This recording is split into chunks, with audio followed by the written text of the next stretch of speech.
Now back to Outdoors with Larry Ray on ESPN 790. Brought to you proudly by the Tennessee Wildlife Resource Agency, Gaston's White River Resort, and Barton Power Sports. Give me some music, guys. Welcome back to Outdoors with Larry Ray. Listen to this. Oh, man. All right.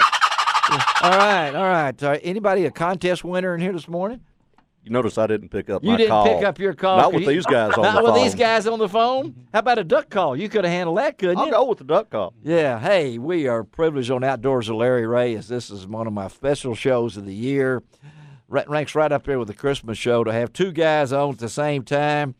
Billy Yargus, who is just coming back, won the Senior Division Championship at the National Wild Turkey Federation Convention over in Nashville. And got Billy on out of Hannibal, Missouri, who's right now, Billy, where are you located this morning?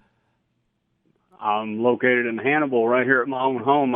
Good. Got back from the timber. Just got back from the timber, and also on the same time, not only do we have Billy Yargus on with us, but we got our good friend Chris Parrish on with us. Good morning, Chris.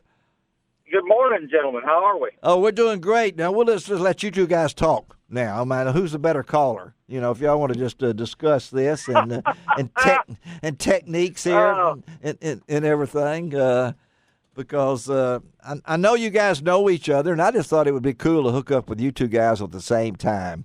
And talk a little about the difference between calling for birds and calling for competition.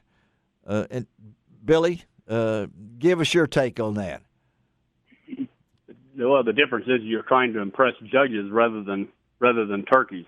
Yes, turkeys are a lot more forgiving than the judges are. That's one of the biggest things. But realistically, I mean, the whole thing is you're trying to deceive the turkey in the same way with a judge. You're trying to implant in their mind and paint that picture that there's actually a turkey standing on that stage, just like you do for the gobbler. So there's not a whole lot of difference. And Chris, what about you? I totally agree with Billy. You know, I think a lot of times a misconception for guys when they hear a guy that is a competition caller and they hear a guy hunting is like, well, you know, that's competition calling, but hunting's different. Well, it's really not, because I've had the good fortune, Billy and I have hunted a lot together. I've spent a lot of time together, actually building calls and the whole 9 yards. Yeah. So I would agree 100% with him, and I think it's nowadays it's probably more critical. I don't know what Billy's take is on this, but I think it's probably more critical today to be as comfortable with your calls and as good as you can with certain calls, simply because the turkeys are not the same like they were in the mid-'80s when we first got started hunting. You know, we've got a lot tougher turkey now. He's got a lot of pressure on him. How about that, Billy? Absolutely. I mean, we don't have as many birds right now, and with the hunting pressure there is, Chris is right. You have to be imminent with that call, and every time you get ready to make any kind of a sound, to be able to get the exact sound, you need to know where to put that air and how much to put air on that call to be able to get the exact sounds that you want. I mean, that's exactly what a hen's doing. She knows exactly what she's saying and knows exactly how to talk turkeys. So that's what you have to do. You have to get to that point. Again, we're talking to Billy Yargus out of Hannibal, Missouri, and actually we got two guys from Missouri on here because Chris is out of Centralia, Missouri, and you guys have known each other. I know Chris is you've been in the calling thing for a number of years. You got your custom calls that you had, and I know that Chris has actually appeared on with David Letterman, and he's actually been on the Howard Stern show. Now, I look at that. I look over here that Billy actually played a Roman soldier here back over Christmas, and thinking of those two combinations just don't go together. I mean, actually, well, the horses are no, wait now, one at a time here. You guys can retract this now. Billy, talk about that. Well, horses are my other passion. That's one of the things that I've been obsessed with over the years. I used to race horses, and I still enjoy riding them. I'm not as obsessed with racing them like I used to be. Of course, I'm getting older and a little bit fatter, so it takes a little lighter guy to do the racing part of it. But yeah, anytime I can do anything for the Lord, whether it be on horseback or even doing a turkey calling seminar and sharing my testimony. Yeah.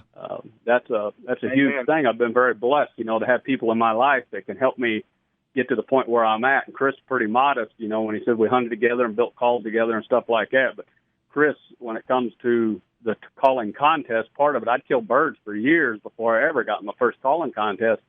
But Chris really helped me. He taught me how to build calls, and he also got me going really well on the calling contest part of it, as far as what the people want to hear. And to get a little bit, just take my calling just to the next level, from where I was at. Well, and I know, Chris, you did survive Howard Stern, and you did do the Letterman show and things along that line, but Billy's out there. How many horses you got, Billy? I just have 2 right now. Just 2? I used to have a whole bunch. Yeah, you used to have quite a bit, didn't you? I mean, at one time? Oh, yeah. Yeah. How many did you have, the most you ever had? Oh, probably about 8, 9. Yeah, like okay. You're down to 2. Now, Chris is, this past week, this is being Saturday, Chris has already been to Maine, which it blows my mind that, he would go to Maine for promotion, and now in Alabama. So the travel for you guys, Chris, I know you travel tremendously. A typical year for you, it's just hard to get in the hunt sometimes, I guess. Yes, I don't hunt for myself near as much as I used to, and that's okay. When I'm home with my family. I'm going to take my son hunting. Yeah, we do our best to make it to church every Sunday, and I try to stay involved in that. I do a lot of wild game speaking dinners now. Yeah, I do. But my main thing when it comes to the hunting part is promotion and, hunting outdoor riders and getting those involved and building business. And that's kind of part of what I do with my job. And so you learn to sacrifice. And the nice thing about the turkey part of it is it's, from mid-March through the end of May. And I'm a big game hunter as well. So my August, Septembers, and Novembers okay. Octobers, Novembers are pretty wrapped up with deer hunting. So I do get to my fair share of hunting. Sometimes it's just not shooting that turkey as much as I used to, but I'm okay with that. I think Billy does some of that deer hunting too, don't you, Billy? Yes, sir. I enjoy deer hunting. Yeah, probably not quite as much as Chris. I enjoy turkey hunting way more for some reason. That's the more thing. And Billy, I got to tell you, I know your Mossy Oak guys had a great run at the National Wild Turkey Federation. I was pretty impressed that Scott and Matt and Jesse and all of y'all guys were finished in the top 10 at the competition, and you being a part of the Mossy Oak team has been a real deal for you too, hasn't it? Oh, absolutely, yeah. Mossy Oak, as far as I'm concerned, is the best camo out there, and they really take care of us. They help us along and help us to get the best of the best that there is out there, and help you to blend in. And they're always there to support you, and maybe even take you on a hunt once in a while. Well, yeah, that's what I keep telling Toxie. I keep when you gonna have an old man's hunt? Where they'll wheel us in there. I mean, Toxie's about to have to host one of those. Yeah, he's going to have to host. Because he's hitting that age bracket. Oh, let's don't get that. No, I don't want to mix Toxie up. Now, Bill Sugg can take me now. Yeah. And Cuz can roll me out there, and or something along that line. But again, we're talking to Billy Yargus and Chris Parrish on Outdoors with Larry Ray as we do our annual turkey show here, which is one of my favorite things. And you guys have been at it for a while. The sport has changed. The technology has changed. We had C.J. Davis on early in the show talking about decoys and things. Let's get your take on, is there anything else that can be invented, Chris?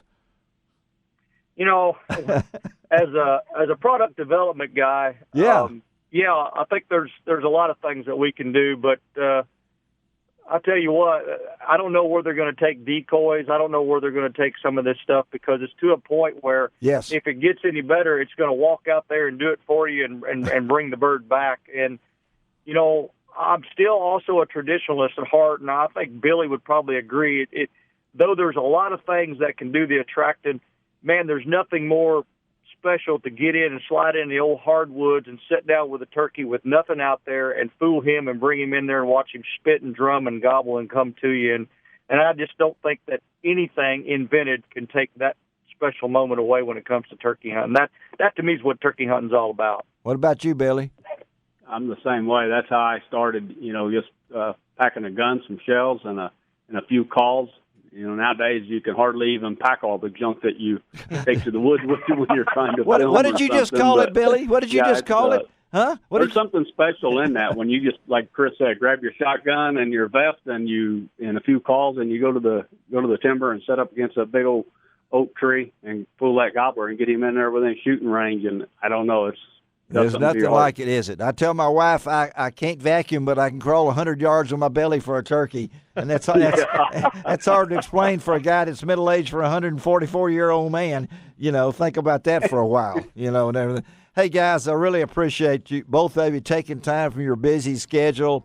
This is a wonderful segment, and you guys go out and have fun in the woods and be safe, and continue to help carry the word about the popularity of turkey hunting and the safeness of it. Okay, guys? Absolutely. We thank you for having us. All right, buddy. And Billy, try to stay off them horses as a Roman soldier. Okay? I love that, though. Okay? All right. Thank you. See y'all. All right. All right, let's take a break. Let's bring us out of here, guys. Now you can do it now. Cooksy's even doing it. We'll be right back. You can find out all about it on Outdoors with Larry.